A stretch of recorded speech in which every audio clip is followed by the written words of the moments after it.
Israël et l'Iran. Deux pays qui ne partagent aucune frontière, aucune langue, aucune religion commune. Et pourtant, ces deux nations se vouent une haine absolue depuis des décennies. Mais ce que peu de gens savent, c'est qu'il n'en a pas toujours été ainsi. Il fut un temps où Israël et l'Iran étaient alliés. Alors comment deux pays partenaires sont-ils devenus les pires ennemis du Moyen-Orient? C'est ce qu'on va expliquer aujourd'hui. Pour comprendre cette rivalité, il faut remonter le temps. Pas à hier, pas à la semaine dernière, mais à 1948, année de la création de l'État d'Israël. À cette époque, le monde arabe rejette massivement l'existence d'Israël. L'Égypte, la Syrie, la Jordanie, l'Irak, tous voient le nouvel État hébreu comme une menace. Mais l'Iran, lui, est dans une position différente.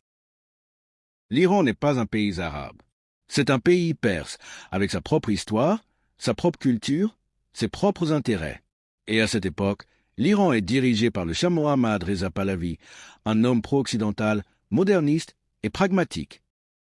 Dans les années 1950 et 1960, Israël développe ce qu'on appelle la doctrine de la périphérie. L'idée est simple.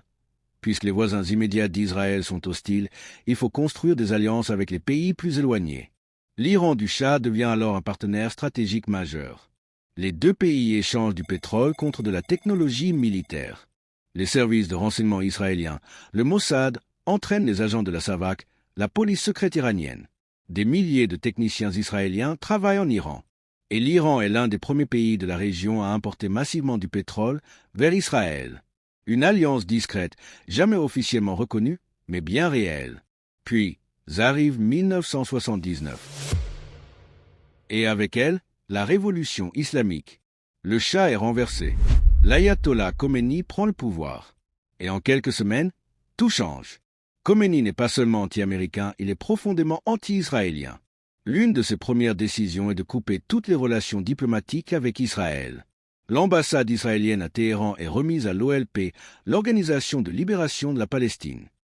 Khomeini proclame que la destruction d'Israël est une obligation religieuse.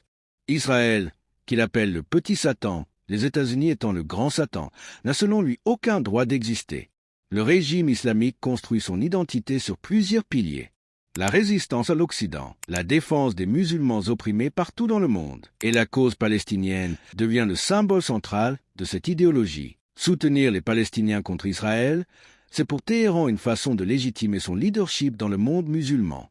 Mais il y a aussi une dimension géopolitique pure. Israël est l'allié le plus proche des États-Unis dans la région. S'opposer à Israël, c'est s'opposer à l'influence américaine au Moyen-Orient.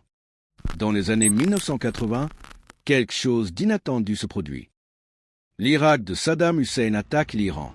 Une guerre brutale qui durera 8 ans et fera plus d'1 million de morts. Et là, chose surprenante, Israël vend secrètement des armes à l'Iran. Pas par amitié, mais par calcul. Un Iran et un Irak qui s'épuisent mutuellement. C'est dans l'intérêt d'Israël. C'est de la géopolitique froide et pragmatique. Mais cette période montre quelque chose d'essentiel. La rivalité Iran-Israël n'est pas uniquement idéologique. Elle est aussi stratégique. À partir des années 1990 et surtout 2000, un nouveau sujet s'impose, le nucléaire iranien. L'Iran développe discrètement un programme nucléaire. Israël est convaincu que l'objectif final est la bombe atomique. Pour Israël, un Iran nucléaire est une menace existentielle absolue. Rappelons que des dirigeants iraniens ont publiquement appelé à la disparition d'Israël.